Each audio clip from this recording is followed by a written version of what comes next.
13 जून को ही रात में सुशांत सिंह राजपूत की हत्या की गई थी। उसके बाद ये 14 जून को जो मिस्ट्री बनाई गई कि सुबह उठे, कॉफ़ी पिया, चाय मांगा, जूस मांगा, फिर बोला कि हम लोग खाना बनाएंगे क्या। जो सिद्धार्थ पिठानी बोल रहा है कि रात 11 बजे मेरे रूम में आते हैं सुशांत भाई और बोलते हैं कि सिद्धार्थ आप सोए नहीं अभी तक। नहीं सर मैं सो जाऊंगा, आप डोंट वरी। ये सब कुछ स्क्रिप्टेड है क्योंकि मुंबई पुलिस ने प्रिंट आउट करके इन सबको बांट दिया है कि आप ये रट्टा मार लीजिए, यही क्वेश्चन आएगा सीबीआई के एग्जामिनेशन में। देखिए सीबीआई जब पूछती है तो मुर्दे बोलते हैं, वो तो रिया अभी जिंदा है, रिया जिंदा है और रिया के सांसें फूल रही होगी। जैसे जैसे सीबीआई की पैर आगे आगे बढ़ेंगे वैसे वैसे इसकी सांसें फूलने लगेगी। जल्द ही रिया के हाथ में सीबीआई का चूड़ी होगा, कंगन पहनेंगे सीबीआई का, जल्द ही, आप इंतजार कीजिए।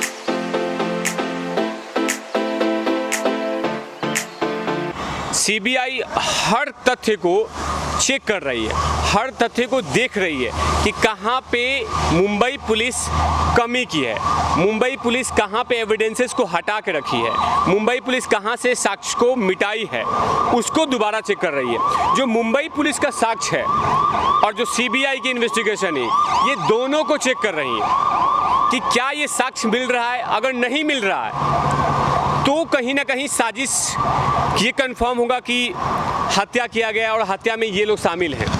क्योंकि जिस तरह से देखा जाए कि मुंबई पुलिस का जिस तरह का रवैया रहा है, कल मुझे याद है कि कल मुंबई पुलिस सुशांत सिंह राजपूत के फ्लैट में पानी पीने जाती है। यानी कि ऐसा लग रहा है कि मुंबई में पानी ही नहीं हो, जैसे कि सुशांत सिंह राजपूत का घर का नल बुला रहा हो कि मुंबई पुलिस आप आइए और मेरे घर पे पानी तो पी लीजिए। तो इस तरह के आखिर क्यों पानी पीने गई थी? सीबीआई के आने से पहले मुंबई पुलिस वहाँ पे पानी पीने क्यों गई?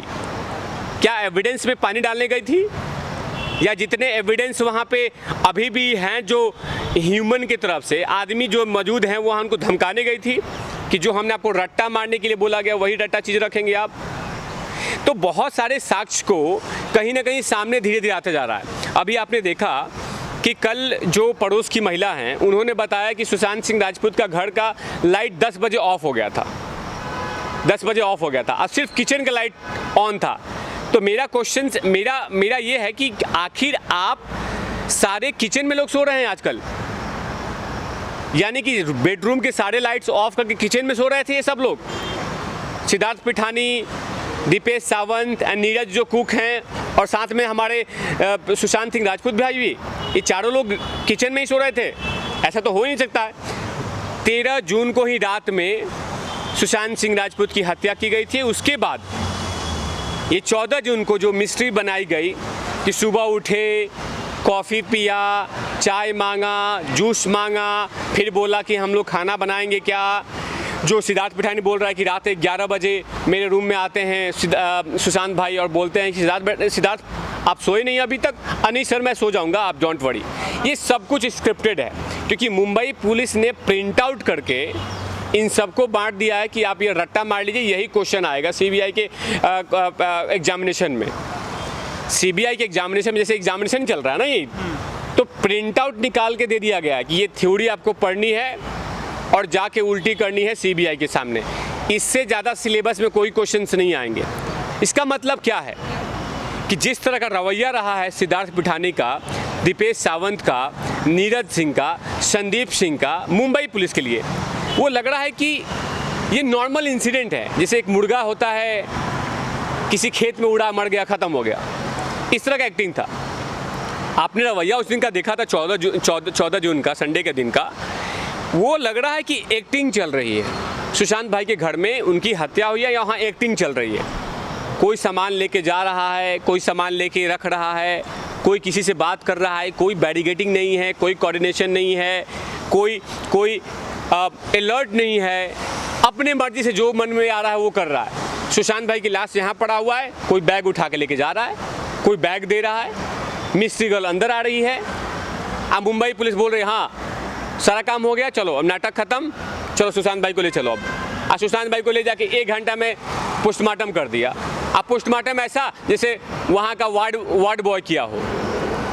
कोई चोर माने इतना जल्दीबाजी, जैसे माने ये सुशांत भाई के पोस्टमार्टम करने के बाद जैसे पद्म भूषण मिलना हो कूपर हॉस्पिटल के डॉक्टरों को, कुछ भी नहीं। माने वार्ड बॉय झाड़ू पोछा करने वाले को बोल दिया कि भाई ये बॉडी फाड़ दे, हो गया पोस्टमार्टम।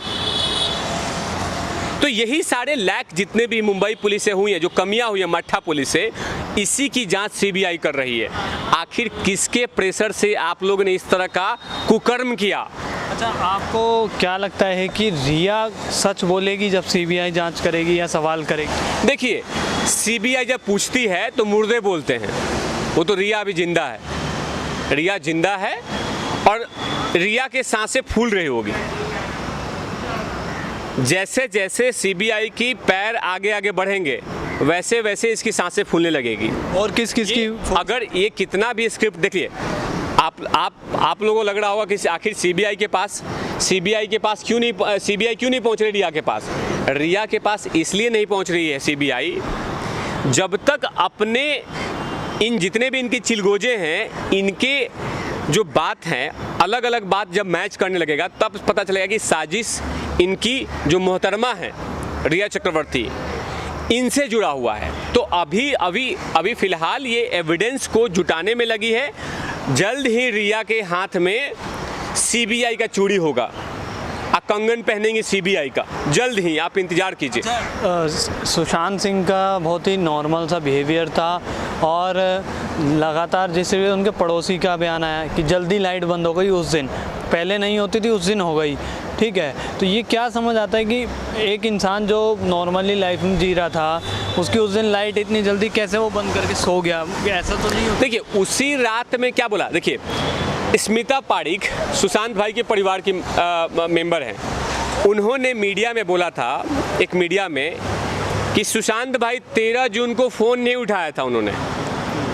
और ये बहुत मुश्किल से होता है कि सुशांत भाई अपने परिवार का फ़ोन बहुत मुश्किल से नहीं उठाते हैं। अगर शूटिंग में होते हैं तो जवाब देते हैं कि उनका सेक्रेटरी जवाब देता है कि सर अभी शूटिंग में है, जवाब देंगे दीदी मीतू सिंह, जो उनकी बहन है, बगल पास में रहती हैं। तो जब मीतू सिंह का उन्होंने फ़ोन नहीं उठाया, और वे 22 कॉल जनाब, 22 कॉल, तो दीदी को मनसा था हल्का सा कि आखिर 22 कॉल का भी जवाब नहीं दिया। दीदी को हल्का सा लगा, लेकिन धीरे धीरे रात हो रही थी क्योंकि सुबह में दीदी को जाना था, और 10 बजे दीदी के पास कॉल चला जाता है, मीतू दीदी के पास। यही हत्यारा क्या नाम है, सिद्धार्थ पिठानी कॉल करता है कि मीतू दीदी क्या नाम है, सुशांत भाई तो आत्महत्या कर लिए। आत्महत्या नहीं किए, उसी दिन ये चारों लोग मिलके जिनसे ऑर्डर दिया कि इसको ख़त्म करो, और वो ऑर्डर कर दिया। ये सारे कॉन्ट्रैक्ट क्लियर की तरह थे, लेकिन किसने कॉन्ट्रैक्ट दिया ये सीबीआई जल्द ही पता लगाएगी, और जल्द ही रिया के पास जाएगी और रिया बताना शुरू कर देगी। ऐसे रिया के पास जाने की जरूरत नहीं, रिया खुद ही आएंगी डीआरडीओ जो डीआरडीओ गेस्ट हाउस है सीबीआई का, वहाँ खुद ही आएंगी, और जितना कुकर्म किया है सुशांत भाई के साथ वो सब वहाँ पे टप टप टप टप टप टप टप टप देते जाएंगी। अच्छा, मास्टरमाइंड कौन होगा इस केस में? रिया, संदीप, सिद्धार्थ पिठानी या कोई और? देखिए, इसमें सब शामिल है। ये एक मूवी की तरह स्क्रिप्ट लिखा गया है। जैसे आपने दृश्यम मूवी देखा था, दृश्यम मूवी 2015 में आई थी मूवी। उस मूवी में क्या होता है कि स्क्रिप्ट लिखा जाता है और रट्टा मराया जाता है, और उसी चीज़ को बार बार बोला जाता है। लेकिन जैसे लठ की प्रक्रिया शुरू होती है अजय देवगन पे, तो बक बक बक बक बक बक बक बक सब कुछ बकने लगते हैं। तो अभी फिलहाल बातों से बात चल रही है। आपने तिरंगा मूवी देखा होगा, नाना पाटेकर और राजकुमार जी क्या बोलते हैं? नाना पाटेकर बोलते हैं कि हमारी विधि अलग है पूछने की, और नाना पाटेकर बोलते हैं कि नहीं, मेरी विधि अलग है, पहले बात, मुलाकात और फिर लात। और नाना पाटेकर क्या बोलते हैं? पहले लात, फिर मुलाकात और फिर बात। तो यहाँ पे वही नहीं है, यहाँ पे सीबीआई पहले बात कर रही है, मुलाकात कर रही है, और फिर लात देगी जब ये लोग नहीं उल्टी करेंगे तो। क्योंकि अगर ये लोग नहीं बोले तो सीबीआई के पास बड़े बड़े अच्छे क्वालिटी के लठ पड़े हुए हैं, और उससे जब प्रहार होगा तो सच फटाफट सामने आता जाएगा। और सुशांत सिंह राजपूत का जो जो हत्या है वो सबके सामने आ जाएगा कि ये हत्या है और ये लोग साजिश है।